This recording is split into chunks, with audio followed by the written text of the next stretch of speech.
acompañar, la creatividad para inspirar y la humildad para aprender siempre. Que este taller sea un espacio de fraternidad, que todo lo que aquí hagamos sea para el bien de nuestros estudiantes, para tu mayor gloria. Te lo pedimos por intercesión de nuestra Madre Santísima. Amén. Muy bien, qué bonita oración. Vamos a continuar. Para lo cual, a ver, les voy a pedir, a ver, cómo hemos venido el día de hoy, cómo estamos, a ver cuál es la actitud para esta tarde, esta noche, para poder continuar. Buenas noches. Bienvenido a este segundo día, pues, de nuestro segundo módulo, maestro. Adelante. Voy a dejar de compartir. A ver, un momento. Ahí está.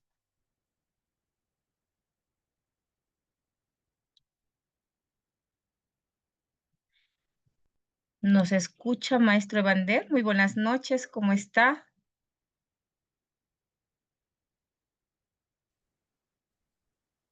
No se le escucha, el audio me parece que está en bueno, yo no le logro escuchar, no sé si la Ahora, No se sala le escucha, ahora no sí, se buenas escucha. sí, ¿no? Buenas noches, maestro, adelante. Muy bien, muy Había adelante. un pequeño. Muy bien, muchas gracias. Bien, gracias también por la paciencia. Bien, acabo de llegar hace 3 minutos del colegio, justo nos han llamado hoy entrega de libretas y como soy tutor también, tenía que estar ahí, entonces hemos estado allí, pero bueno, gracias y vamos a iniciar ya también esta noche de capacitación, aprovechar este tiempo que nos queda para que podamos aprovecharlo al máximo. Estamos estudiando, profundizando, aplicando a los casos prácticos, no como se van dando en las aulas, eso es lo importante, con respecto al tema de los libros históricos que son más amplios que el Pentateuco, pero que tienen también su importancia. Bien, vamos a proyectar.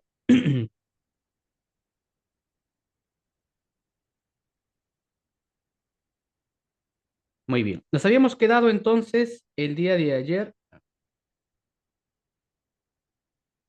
Ok. Bien, vamos a adentrarnos a ver aquí métodos de lectura e interpretación histórico-teórica.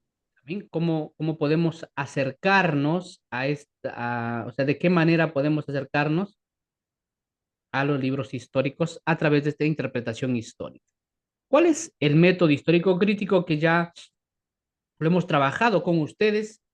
Les he puesto dos ejemplos prácticos, pero como saben, el método histórico crítico lo que intenta es ir a las fuentes, a conocer el origen, qué es lo que pasaba allí, por qué se dice esto, ¿no? Entonces, es hacer una lectura científica de los textos de la Sagrada Escritura. Entonces, herramienta fundamental para entender el proceso de formación del texto bíblico. ¿Qué permite? Analizar fuentes, por ejemplo, ¿no?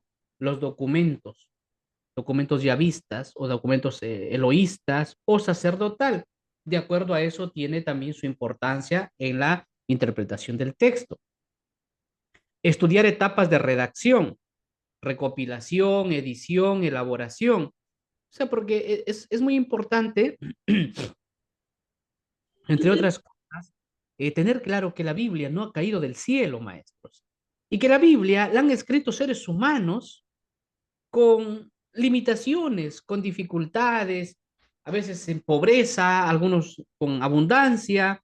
Se ha escrito en distintas partes, en distintas épocas, con los conocimientos que tenían, porque lo importante aquí es la inspiración. La inspiración es el mensaje puesto en el corazón de estas personas, pero la forma, el cómo van a contar, Dios deja la libertad a estas personas. Por eso vamos a ver que hay distintas situaciones, ¿no? Que tenemos que analizar. Ejemplo, bueno, aquí vemos, por ejemplo, también situar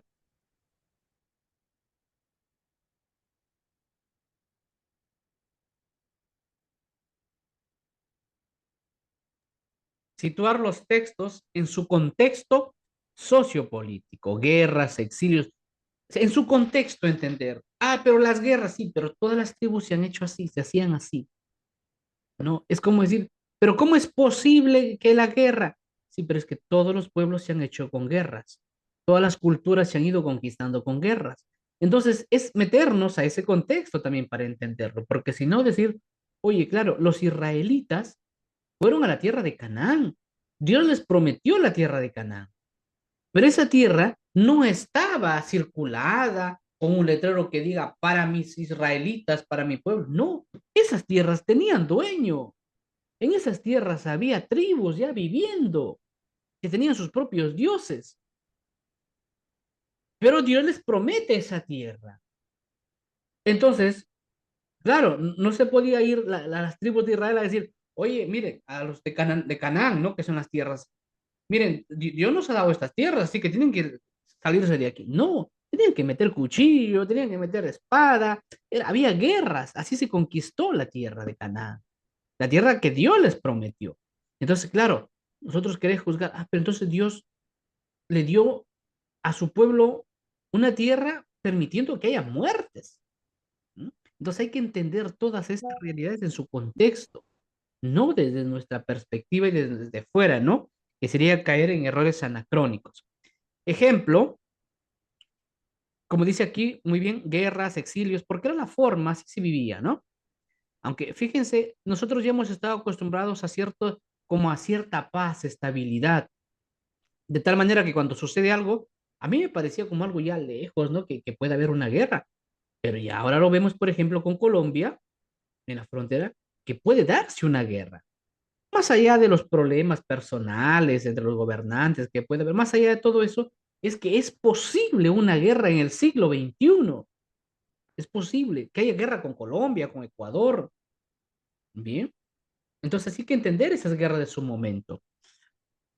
El relato de la conquista de Canaán por Josué puede tener una base histórica, pero también una intención teológica, mostrar que la victoria depende de la fidelidad de Yahvé. O sea, de que fue todas las guerras así, Para evitar entonces podríamos tomarlo un poco a nivel al literal, ¿no? final entonces nos podemos quedar contigo, todos los que... Maestro, su audio, por favor, hay un audio que se está filtrando. Maestra Rosario Díaz Ramos, pero su audio.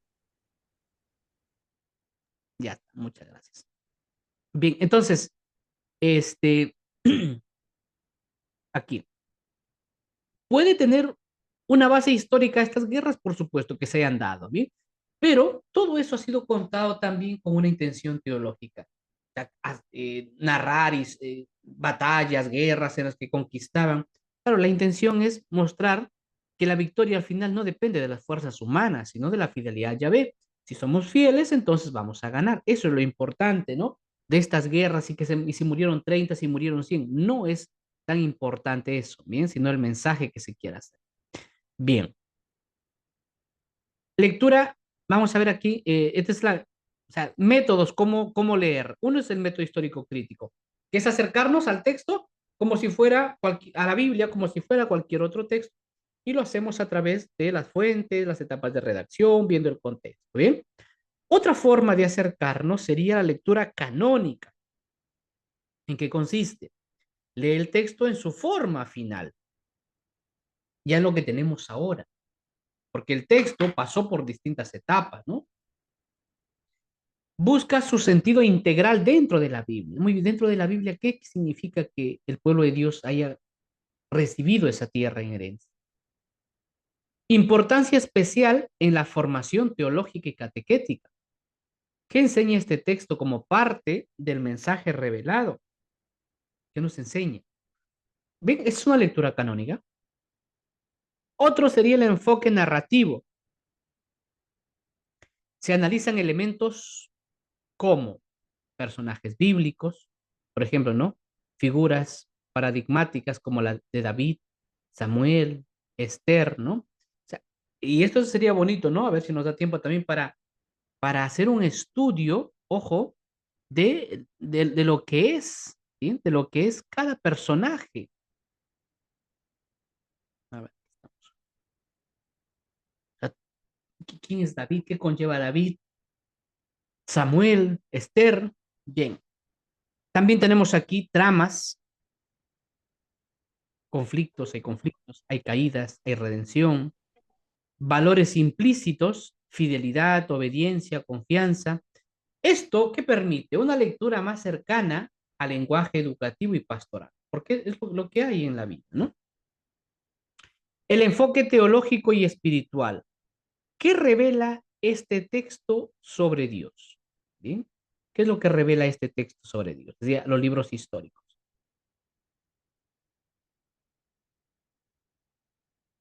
¿Qué actitudes espera de su pueblo? ¿Qué invita a vivir hoy la fe? Ese sería el enfoque teológico y espiritual. Es el mensaje, más que los datos. ¿Fue de verdad una victoria? ¿En qué lugar fue esa lucha? Más que eso, ¿no? Este enfoque es clave en la enseñanza escolar y en la formación docente religiosa. Leer la historia como camino de encuentro con Dios. Entonces, todos, cuando ya entremos libro por libro, lo que hay que tener en cuenta, toda esta historia, hay que verla como un camino de encuentro con Dios. Aplicación educativa. Los docentes deben leer con método histórico, literario, espiritual. Hay muchas formas de acercarnos a los libros. Conectar el mensaje con los desafíos actuales. Allí había corrupción, también ahora hay corrupción. Conectarlos. Desintegración familiar. Estaba en la reunión con mis padres de familia. Este, claro, ¿no? Yo les entregué sus libretas, luego cada uno se acercaba a darle una pequeña descripción de su hijo, de su hija. Y claro, tengo varios, ¿no? Pero algún estudiante está mal en sus calificaciones, ¿no? Entonces su mamá me dice, ¿cómo está? ¿Cómo es mi hijo? ¿No? Entonces claro, yo le digo, ¿cómo se porta en casa? ¿No? Dice, bueno, es que yo no lo veo en realidad, porque vive con su papá, desintegración familiar, ¿no? Entonces eso afecta también, ¿no? Porque ese hijo vuelve a casa y su padre no tiene control de él. Eso también había, ¿no? Violencia,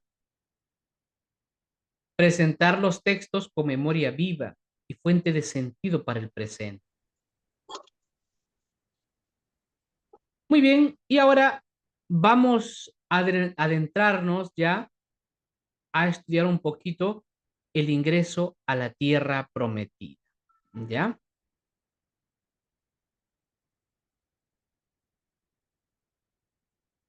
A ver, un momento.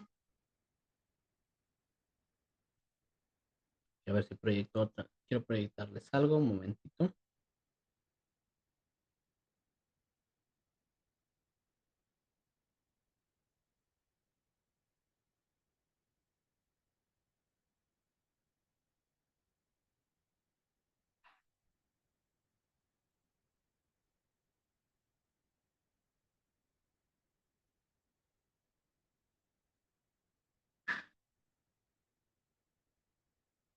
Ya.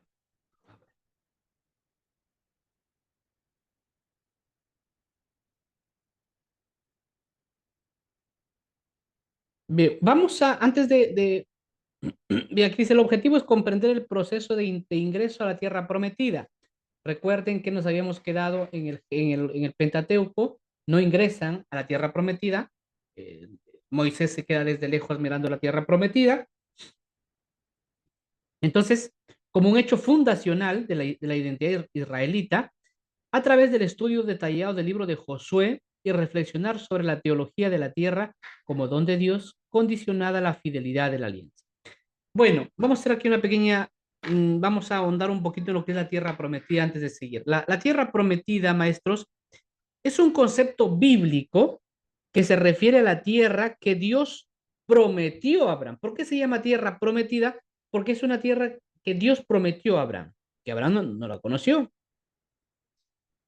y a su descendencia como una herencia eterna. En la teología católica, la tierra prometida tiene un significado profundo y simbólico. Los orígenes bíblicos de la tierra prometida. ¿Ya? Promesa de Abraham. En el libro de Génesis, Dios hace una promesa a Abraham de darle una tierra a él y a su descendencia. Cumplimiento en la historia de Israel. La promesa se cumple en la historia de Israel, obviamente no con Abraham, cuando el pueblo hebreo entra en la tierra de Canaán bajo la guía de Josué. Y eso es lo que vamos a estudiar ahora. Interpretación teológica católica de la tierra prometida.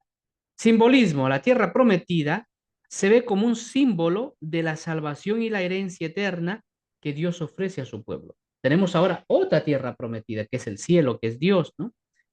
Por eso la tierra prometida prefigura también la salvación. La entrada en la tierra prometida prefigura la entrada en el cielo, la verdadera tierra prometida para los creyentes, así como el pueblo de Israel recibió en herencia una tierra prometida. ¿A quién por qué se llama tierra prometida? Porque es la tierra que se le prometió a Abraham y a su descendencia, ¿no? Entonces, los creyentes hablamos también de otra tierra, que es el cielo. Cristo y la nueva alianza, en la teología católica, Jesucristo, es visto como el cumplimiento de la promesa, quien establece una nueva alianza y ofrece la salvación a todos los pueblos. ¿Tiene importancia la tierra prometida? Por supuesto, ¿no? Porque es una esperanza escatológica. La tierra prometida representa la esperanza escatológica de los creyentes en la vida eterna y en la resurrección. Entonces, la tierra prometida es una esperanza de lo que vamos a recibir. Fe y confianza. La promesa de la tierra prometida invita a los creyentes a tener fe y confianza en que las promesas de Dios se cumplen. Así como se cumplió la promesa de la tierra prometida a Abraham, también esa promesa del cielo se cumple para nosotros, ¿no? Peregrinación. La búsqueda de la tierra prometida puede ser vista como una metáfora de la peregrinación del pueblo de Dios en este mundo hacia su destino celestial. Bien, entonces, esta sería un poquito una profundización de lo que es la tierra prometida. Ahora sí vamos a adentrarnos ya al libro de Josué. Vamos a leer, a estudiar un poquito el contexto histórico y literario. El libro de Josué, que vamos a estudiar ahora, narra una etapa clave en la historia de la salvación. El momento en el que el pueblo de Israel, tras 40 años de peregrinación en el desierto, entran en Canaán, la tierra prometida por Dios a los patriarcas.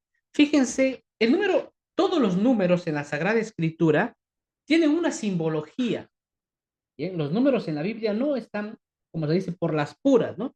Todos los números cumplen una función en la Sagrada Escritura, ¿ya? Así el número 40 de la Sagrada Escritura tiene una importancia. Claro, porque dice, ¿cuántos años estuvieron los israelitas en el desierto? 40 años. Y tras este caminar entran en la tierra prometida. Dice 40 años por el desierto, imagínense, ¿no? Es una vida entera. Ojo, el número 40 en la tierra, aquí, igual que 40 días Elías, 40 días Jesús en el desierto, el número 40 simboliza una generación. ¿Por qué una generación? Ojo, vamos con la pregunta. ¿Cuándo se vivía más? O sea, ¿cuándo había mayor longevidad? O sea, mayores años de vida. Diríamos, ¿antes o ahora? Antes, pues, ¿no? Antes vivían más tiempo. Ya, un ejemplo, maestra, a ver, no sé quién está aquí. ¿A los cuántos, maestra, tiene a su mamita viva todavía? ¿Quién había participado? ¿Alguien quiera? Vamos a hacer una conversación para poner este. A ver, ¿con quién? Mi mamá vive, maestro, buenas noches. ¿Quién es maestra? Dígame su nombre. Tina Maribel, maestro. Maestra Maribel, muy bien, su mamita vive, qué bueno. ¿Cuántos años tiene su mamita, maestra? Bueno, ella tiene 82, pero de parte de mi... Ya, hasta ahí nomás, un momentito ahí. Vamos con su mamita que tiene 82. ¿Su abuelita a los cuántos años falleció? A los 80 años. Entonces, hasta allí. ¿Cuándo se vive más? ¿Antes o ahora? Un pequeño ejemplo. ¿Se da cuenta, maestra? Ya su Creo que mamá antes. lleva. Pero si su abuelita vivió 80 y su No, mamá tengo 82, por factores, pero ahí tengo, de ahí, de su mamá, a los ya, 100 años ha muerto. muy bien, perfecto. Entonces, si ustedes se dan cuenta aquí, maestros, todos, hay excepciones. Ejemplo, mi abuelita murió a los 62 años. Mi mamá ya tiene 65, no se ha muerto aún. Y así como está, puede durar unos 20 años más. Todos mis abuelos no han pasado de 62, los cuatro. Mis padres ya han pasado de 62. Ejemplos. Bien. Entonces, por ejemplo, su papá falleció a los 89. A lo mejor usted, maestro, llega a los 90, 91. ¿Bien? Bueno, es una forma de decir, ¿bien? El detalle, maestros, es que científicamente ahora se vive más que antes. Voy a explicar dos cosas aquí. ¿Por qué? Porque antes, por ejemplo, muchas personas morían. Por ejemplo, mi abuelita que murió con 62 murió con cáncer. Ahora, el cáncer, si se detecta a tiempo, ya no te mata. Antes, todos los que detectaban cáncer morían. Antiguamente, muchísimas personas decían, ay, ha muerto con tremendo dolor de cabeza. No sabían qué tenía. ¿Qué era? Presión alta, triglicéridos, colesterol. Y estaban enfermos. ¿Y qué les daban? Su sopita de fideo, de papa. Peor, que los acababa. No se sabía. Y hay mucha gente que ha muerto con la presión alta. ¿Por qué? Porque esto les da un paro. ¿Sí? Les da un paro ahora. Ahora nos medimos la presión, todo. Pero antes no. Nadie se ha muerto. No sabemos qué tenía. Le dolía la cabeza muchísimo. Presión alta. ¿Ya? O colesterol, triglicéridos. Y no sabían. Ha muerto con dolores de cabeza tremendos, querida. Y entonces, ¿no? Y, me enfermito y le dábamos sopita de fideo de papa. Peor. Le subíamos, ¿no? Las harinas. Entonces, maestros, ahora mismo, ¿por qué se vive más? No por la fortaleza de nuestro cuerpo. Ojo, ahora nuestros, diríamos, antepasados eran más fuertes físicamente en cuanto que la alimentación era más sana, eran muy fuertes. Pero el detalle era que si les daba una enfermedad, los acababa rápido. ¿Por qué? Porque no había el avance tecnológico de ahora. Ahora, maestros, si te detectan una enfermedad, te dan un tratamiento, puedes vivir muchísimos años, aunque enfermo, con dolor, pero vives muchos años. Antes te daba esa enfermedad y ¡plic! Se acababa, porque no había esos medios. ¿Cuántas personas han muerto con gripe? Muchísimas. Ahora, con gripe muere el que quiere, ¿no? Como digo. O, por ejemplo, o distintas cosas, ¿no? ¿Por qué? Porque ahora hay muchos avances médicos que ya se controla eso. Bien. Ahora, esto es en la actualidad. Ahora, por ejemplo, te pueden conectar a una máquina con respiración artificial y pueden tenerte, alargarte muchísimos años. Es algo inhumano a veces, ¿no? Pero, o sea, científicamente ahora se vive, hay posibilidades de vivir muchos más años. Ahora, en tiempos de Jesús, maestros, diríamos, los años aproximadamente de una persona que podía vivir era 40 años, era mucho menor que ahora. Entonces, era lo que más o menos podía vivir una persona aproximadamente 40 años, como el término medio, que podía llegar a 50, era bastante. En ese tiempo, en los tiempos de Jesús, las personas vivían muchísimo menos. Profesor, pero Matusalén vivió 900 años, sabrán.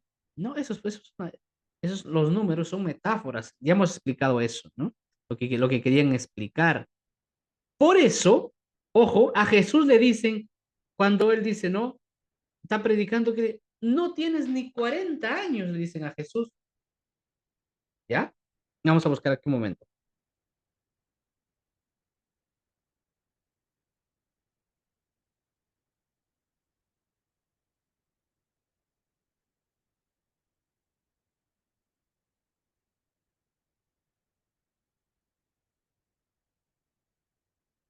A ver. Fíjense, miren, en el Evangelio de Juan capítulo 8 versículos 52 al 57 está aquí, ¿no? Le dicen,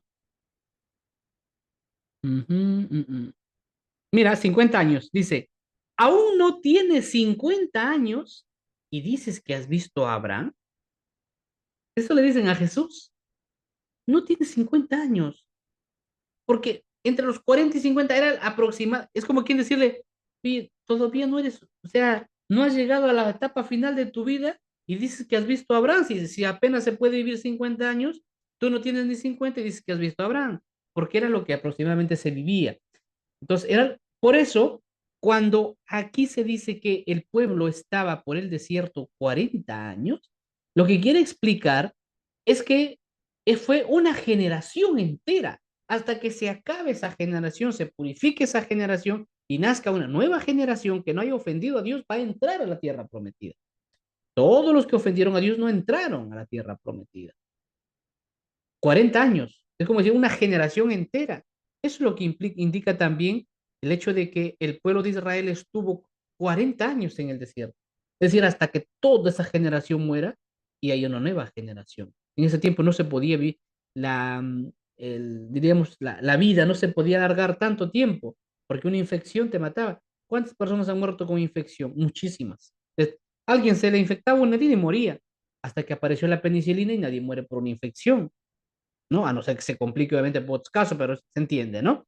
Bien, entonces es igual aquí, estimados maestros, ¿no?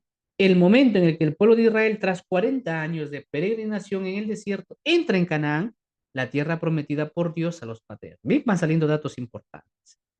Se trata del puente entre la Torá, Pentateuco, y el ciclo histórico profético.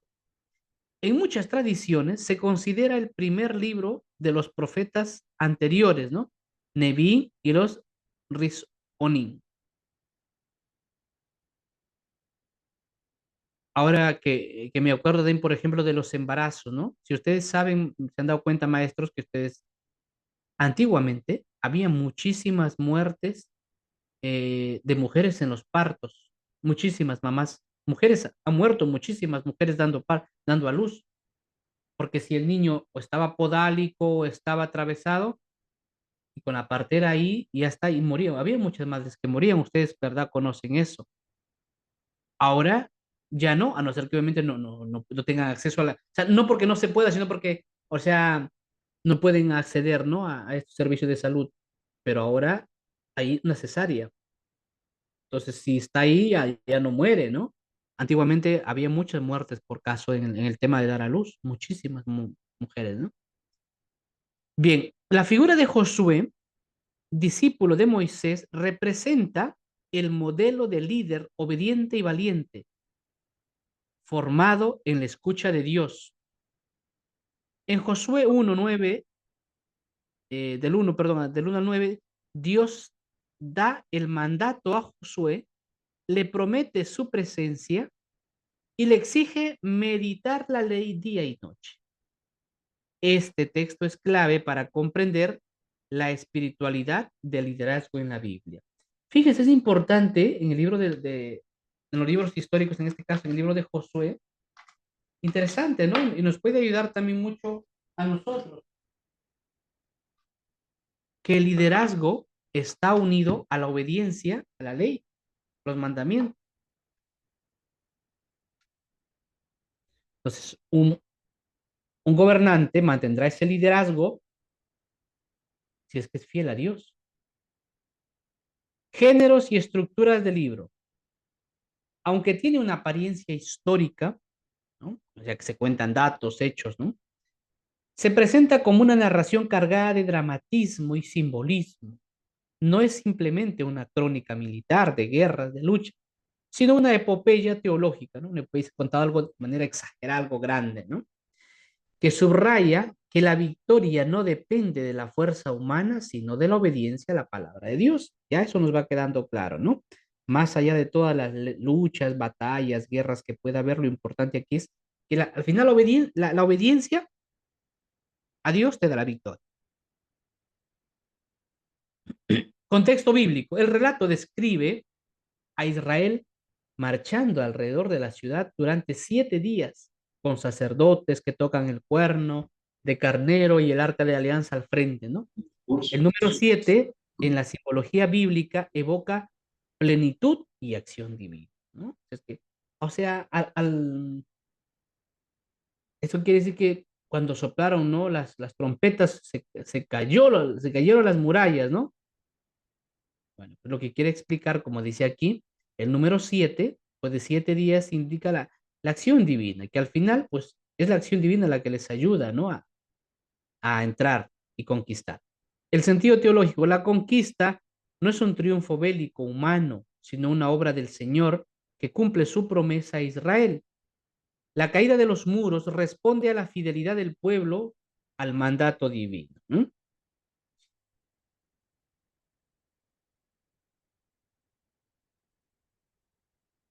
Un momento.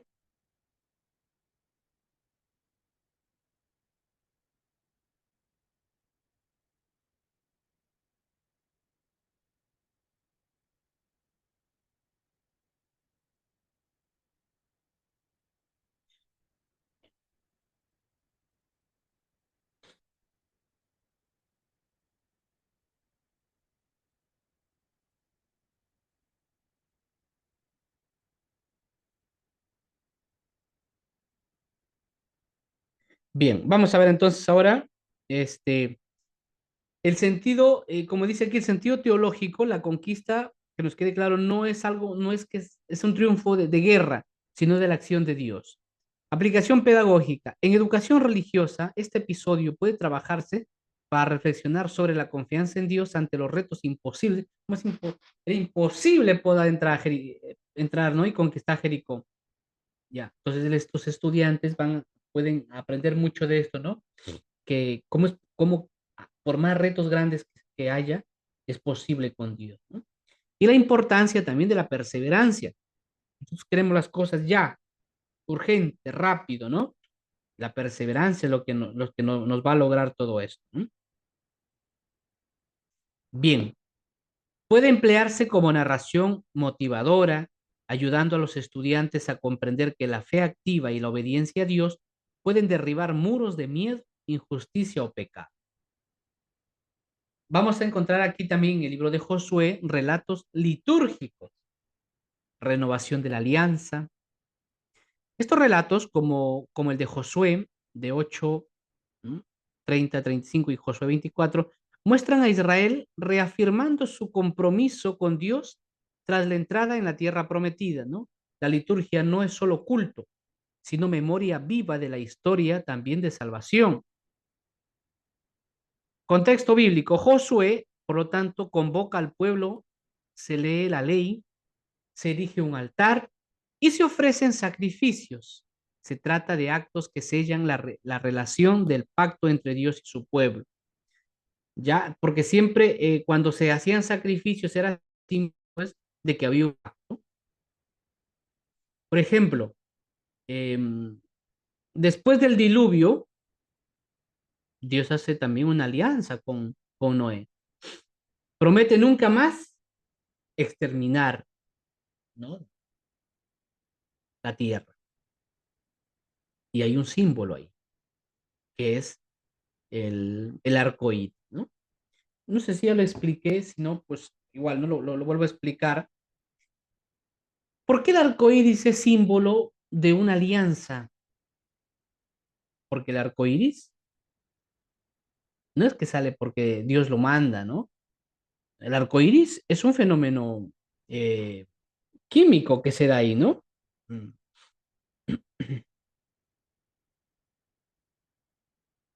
Por ejemplo, sabemos que los arcoíris son fenómenos ópticos y meteorológicos que ocurren cuando la luz del sol interactúa con las gotas de agua. Cuando la luz del sol interactúa con las gotas del agua, se produce, en la atmósfera se produce un arco iris. Bien, entonces diríamos que hay una mezcla ahí también, ¿no? De distintos elementos químicos. Entonces, eso es el arco iris. Entonces, oye, ¿cómo el arco iris es símbolo? Bueno, pues el arco iris obviamente es un símbolo de esta alianza. ¿Por qué? Fíjense, porque todas las tribus, cuando entraban en guerra con otra tribu, para que firmen la paz, ¿qué es lo que hacían? ¿No? Ya lo expliqué, creo. Los jefes de la tribu, cada uno, como un símbolo de alianza y paz, colgaba en la pared su arco, ¿no? El arco de guerra, ¿no? Con sus flechas, colgaban. Entonces colgaba un, en un lado colgaba un jefe y en el otro lado colgaba otro jefe. Entonces, ese arco de guerra simbolizaba que, si han colgado los arcos, es que hemos hecho una paz. Entonces, qué bonito, fíjense, esto es lo que vivían. El escritor sagrado vivía esto, sabía que una flecha en la pared significaba paz. Bueno, pues aprovecha el arco iris y ya, pues Dios también ha hecho paz con el pueblo. ¿Y cuál es el arco? Ah, mira, el arco iris. Ah, ¿se acuerda del arco iris que está en el cielo? Entonces es su flecha de Dios. Entonces, lo que quiere expresar con el arco iris es este. Ah, mira, Dios tiene su arco, que es grandísimo. Y Dios, después del diluvio, ha colgado su arco en el cielo. Significa que ha hecho la paz con nosotros. Bien, o sea, por eso cuando vamos conociendo la Sagrada Escritura, todos estos símbolos son muy ricos y la importancia, ¿no? Cómo el escritor va utilizando la serpiente por aquí, aquí el arco iris, porque era algo que se conocía y la gente entendía, porque una gente de ese tiempo cuando veía un arco colgado decía paz.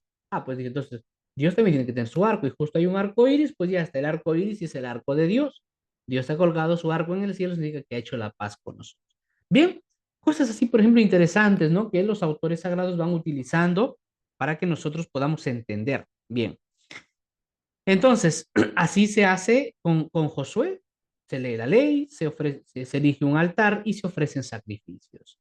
Se trata de los actos que sellan la relación entre el pacto entre Dios y el pueblo. Sentido teológico. La renovación de la alianza recuerda que la pertenencia al pueblo de Dios implica fidelidad continua, no solo un compromiso inicial. No es que haya al inicio hicimos un pacto con Dios y luego rompemos, no, sino continuo. Aplicación pedagógica. Este contenido es ideal para que los estudiantes comprendan el sentido de los sacramentos, como renovación de alianza bautismal, especialmente la Eucaristía.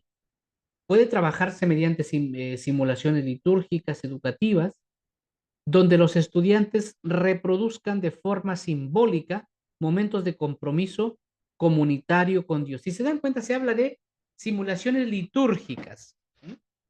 O liturgias. Antes se utilizaba mucho el término de paraliturgia. No sé si ustedes, ¿quién ha escuchado el término de paraliturgia?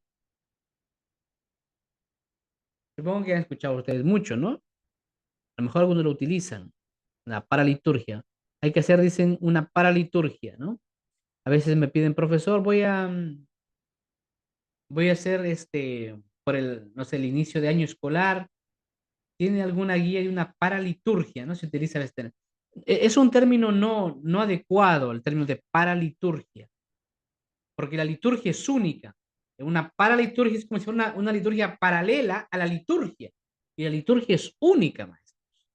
No existe una paraliturgia, no como si fuera un grupo paramilitar, como un grupo paralelo, no al grupo militar como si hay otro grupo.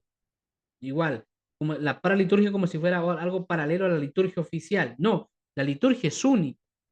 Entonces, cuando hablamos a veces de paraliturgia, nos referimos en realidad a la liturgia de la palabra, pero no es una paraliturgia, no es algo que está paralelo a la liturgia formal o, o oficial. Entonces, en realidad es la liturgia de la iglesia, que es el ejercicio del sacerdocio de Cristo, ¿no? Entonces, y la liturgia de la iglesia, pues, pero en este caso, por ejemplo, no en los sacramentos, en la Eucaristía, ¿no? Tiene su liturgia de la palabra. Entonces, a veces cuando utilizamos el término para liturgia, en realidad nos estamos refiriendo a la liturgia de la palabra, es decir, una liturgia de la palabra, en la que se, hay un momento de perdón, para pedir perdón, para leer la palabra de Dios, el Evangelio, el Nuevo Testamento o el Antiguo Testamento, para hacer unas peticiones, para rezar el Padre Nuestro, ¿bien? Y ya está. Eso es una liturgia de la palabra. Entonces, eso es lo más adecuado, no tanto de utilizar de paraliturgia, porque no es algo paralelo, es la liturgia de la iglesia. ¿Bien? Muy bien, textos legales y censales, por ejemplo, se dan aquí también, se da el reparto de los territorios. En Josué 13, estamos en el capítulo 13, encontramos largas listas que detallan el reparto de la tierra entre las tribus, ¿no? Aunque a primera vista parecen poco inspiradoras, tienen su función esencial. O sea, el hecho de que se repartan, ¿no? Las tierras tiene su importancia, no están por las puras ahí, ¿no?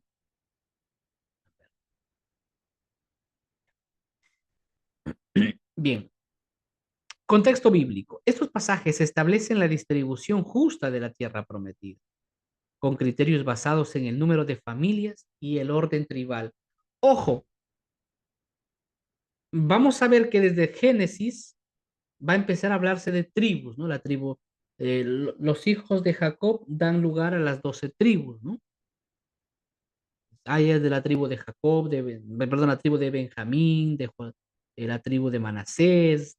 Entonces, cuando hablamos en Sagrada Escritura de tribus, el término tribu no hace referencia como a algo, a un grupo originario, ¿no? Que no tiene contacto con la civilización, no.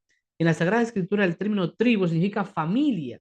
Entonces, cuando se habla de las 12 tribus de Israel, no son tribus como si fueran salvajes, no, no. Está hablando de 12 familias de Jacob, que salen de Jacob. Bien, entonces, el censo y la organización territorial garantizan que la promesa hecha a los patriarcas se concrete, pero de manera ordenada. Porque no es que es un grupito de personas que van a conquistarnos, son pueblos enteros, son distintos pueblos, ¿no? Se pone, ¿no? De manera, obviamente también, ¿no? Como de cada hijo de Jacob es como una tribu, un pueblo entero, ¿no? Y cada pueblo quiere su territorio. ¿Cuál es el sentido teológico? Bueno, el reparto no es un simple acto administrativo, ¿no? Sino cumplimiento de la promesa divina y signo de la providencia de Dios que da a cada uno lo necesario. Vamos a ver cómo la tribu de Leví, pues no se le da una tierra propiamente, ¿no? Aplicación pedagógica. En el aula, este tema permite enseñar la importancia de la justicia distributiva, conectando con la doctrina social de la Iglesia, que es el destino universal de los bienes, ¿ya? La doctrina social de la Iglesia es el compendio donde está contenido toda la enseñanza social de la Iglesia y tiene 4 principios. Primer principio, el principio del destino universal de los bienes. Segundo principio, el bien común. Tercer principio, subsidiariedad. Cuarto principio, solidaridad. Y estos 4 principios se fundamentan a su vez en un único principio que es la dignidad de la persona humana. Bien, entonces fíjense, aquí va saliendo esto también, ¿no? Como en el aula, sea, el estudio del reparto de las tierras también sirve para que los estudiantes comprendan precisamente esto, ¿no? La justicia distributiva, pero también el destino universal de los bienes. Es decir, ya en la Sagrada Escritura vemos plasmado este principio que recién a partir del Papa León XIII se va a hablar ya del destino universal de los bienes, pero ya está presente en el Antiguo Testamento también. Puede proponerse un proyecto grupal en el que los estudiantes simulen la distribución justa de recursos en una comunidad escolar, inspirándose, por ejemplo, en los criterios bíblicos. Simbología ritual, el arca de la alianza, las piedras memoriales, ¿no? Que aparecen aquí. Va a aparecer el tema del el arca, ¿no? Los símbolos sagrados en el libro de Josué son más que objetos, son objetos, pero obviamente son más que ello, ¿no? Es igual, por ejemplo, ¿no? El anillo, ya saben que, por ejemplo, el anillo es un objeto, una cosa, ¿no? Pero más que un objeto, es más que un objeto, es lo que simboliza, lo que significa, ¿no? El anillo.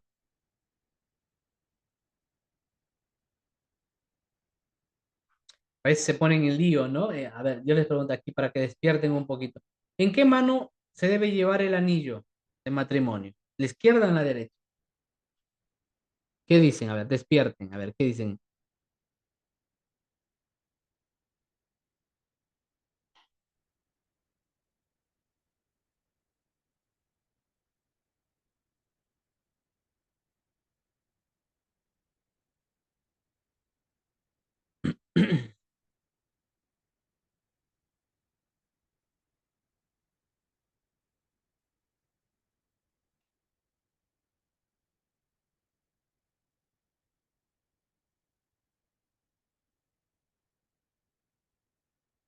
A ver, ¿qué dicen por aquí? ¿Dónde se debe llevar el anillo? En la derecha, dicen, en la izquierda, en las manos derecha, maestro, en la derecha. ¿Mm? Imagínense, ¿no? Bueno, estimados maestros, pues, obviamente según, o sea, estamos hablando del anillo matrimonial, ¿no? Según la iglesia, no hay una norma en la que diga que puede ser en la izquierda o en la derecha. No existe eso desde la iglesia. Diga, no tiene que ser en la derecha. Se puede llevar en cualquier mano. El anillo matrimonial se puede llevar en cualquier mano. Es verdad que se utiliza el cuarto dedo, ¿no? Eh, o sea, no hay una norma que diga en la derecha o en la izquierda. Puede ser en cualquier mano. No hay una norma, ¿sí? No hay una norma. Ahora, ¿por qué se utiliza en la izquierda, ¿no? Sabemos que se simboliza la unión, el compromiso, ¿no? Es redondo, circular, no tiene principio ni fin. Entonces, este, a ver, se pone en la izquierda, es una costumbre, ojo, no es una norma, es una costumbre que se basa en la creencia antigua este, de que una vena, o sea, en este dedo hay una vena conocida como la vena moris, ¿no? Que está directamente conectada al corazón, ¿no? De la izquierda, ¿no? Es como que cerca al corazón. Pero viene lo otro también de la derecha, ¿no? Que la mano derecha es la mano, aunque también cambia porque depende si eres diestro, ¿no? O eres, o utiliza la izquierda o utiliza la derecha. Entonces, no propiamente una norma. Entonces, puede ser en ambas manos. Bueno, de igual manera, también los, mm, los objetos que van a aparecer aquí en el libro de Josué son objetos, pero son más que ello, lo que simbolizan. Son signos visibles de la presencia y acción de Dios. Por eso el anillo es un símbolo visible de la presencia de la esposa en tu vida, allí donde vas, ¿no? Entonces hay muchos esposos o esposas cuando se van de viaje se quitan el anillo. No para que no me lo roben, ¿no? Porque el anillo indica obviamente que estás casado, ¿no? A ver, el arca de la alianza. ¿Qué contenía el arca de la alianza? Contenía las tablas de la ley y representaba la presencia de Yahvé en medio de su pueblo. Esas tablas que les dio Dios en el Sinaí. Allí se guardaba, ¿no?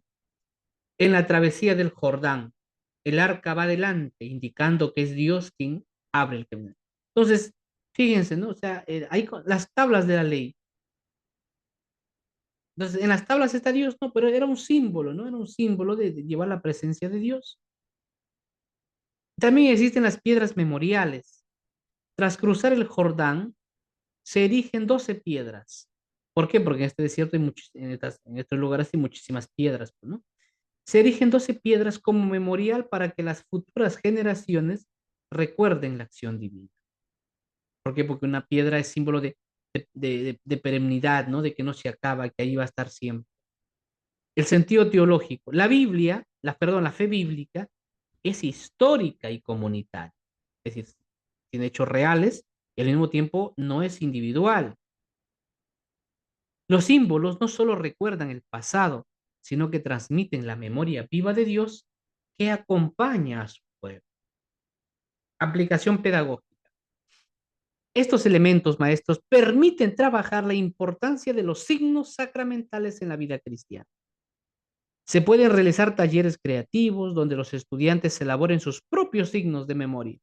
Por ejemplo, ¿no? Piedras pintadas, maquetas, el arca, que representen experiencias de fe personal o comunitaria. De hecho, no, claro, ese tiempo una forma de recordar era a través de piedras, ¿no? Ahora, bueno, todo es fotografía, ¿no?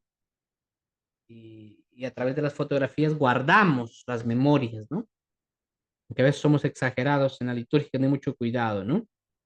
Porque a veces estamos más atentos de que salgamos bien en la foto y a veces nos perdemos el momento de la crismación en la confirmación. Importante, quiero mirar la foto que esté sonriente, que esté bonita, que mi pelo esté arreglado, ¿no? Entonces, a veces ya hemos pasado al otro lado, ¿no?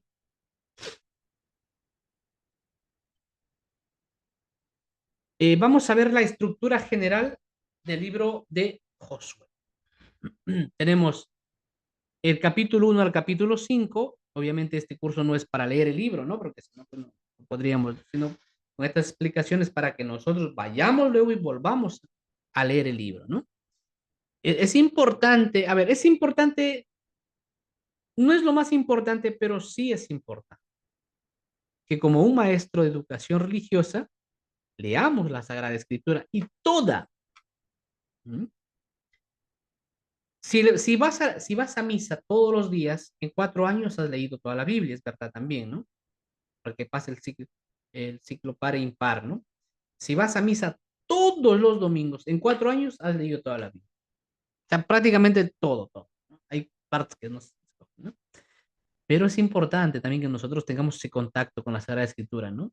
Que leamos la Biblia. Entonces aquí vemos, ¿no? Este curso es para hablar un poquito de, obviamente, del libro de Josué, pero lo ideal es que luego cojamos el libro de Josué y nos acerquemos a mirar un poco, ¿no? Capítulo 6 al 12, conquistas militares, Jericó, ¿no? Hay campaña del sur y del norte, ¿no? El capítulo 13 al 21, el reparto de la tierra por tribus, ¿no? Las ciudades levíticas y de refugio, ¿no? Se construyen ciertas ciudades de refugio para los que, es lo que va a ser luego más adelante las embajadas, ¿no? Y el pedir el asilo político.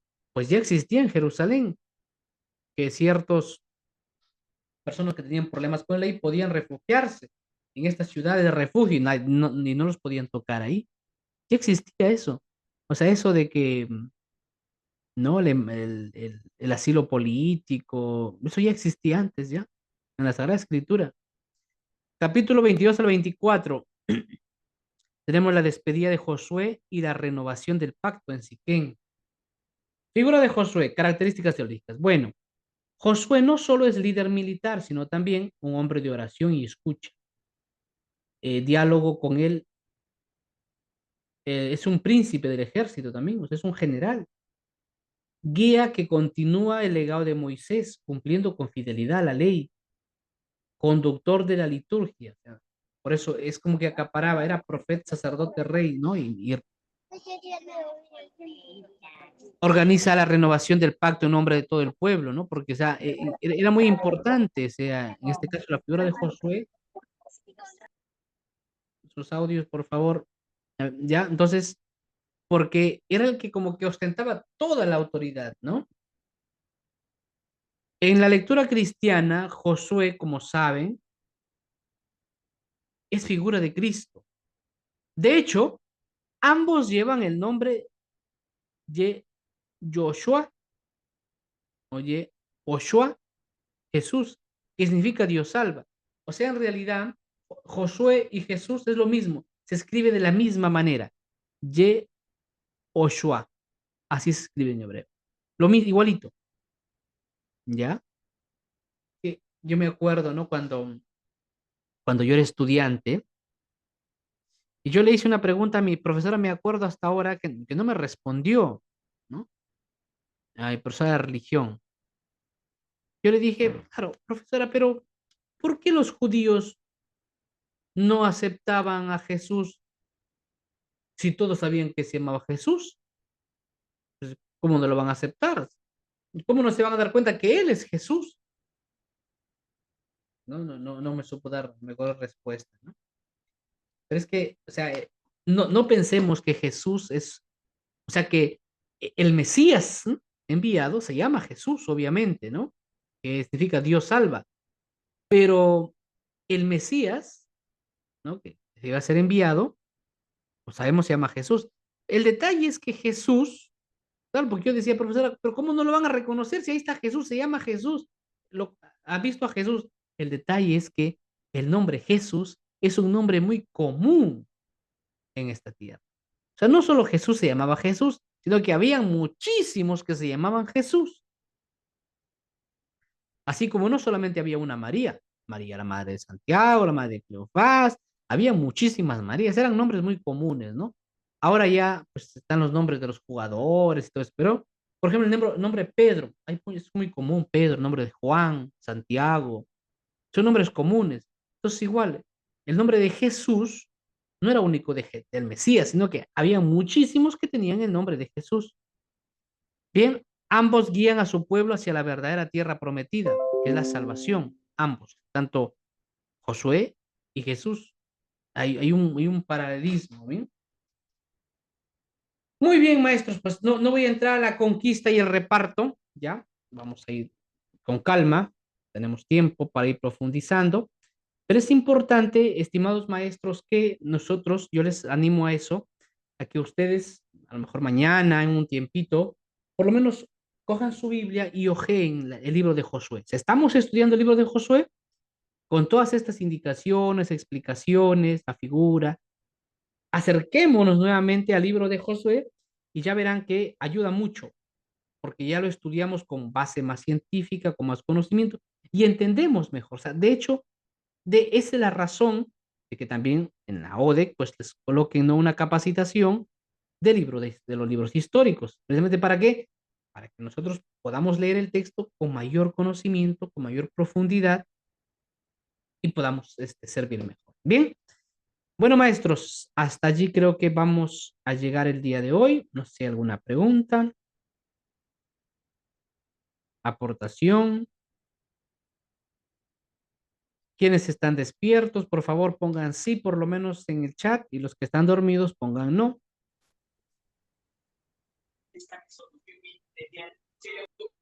Muy bien, maestra, no sé si está por aquí nuestra maestra. Sí, estoy acá presente, muchas Sí, gracias. maestra Rosa.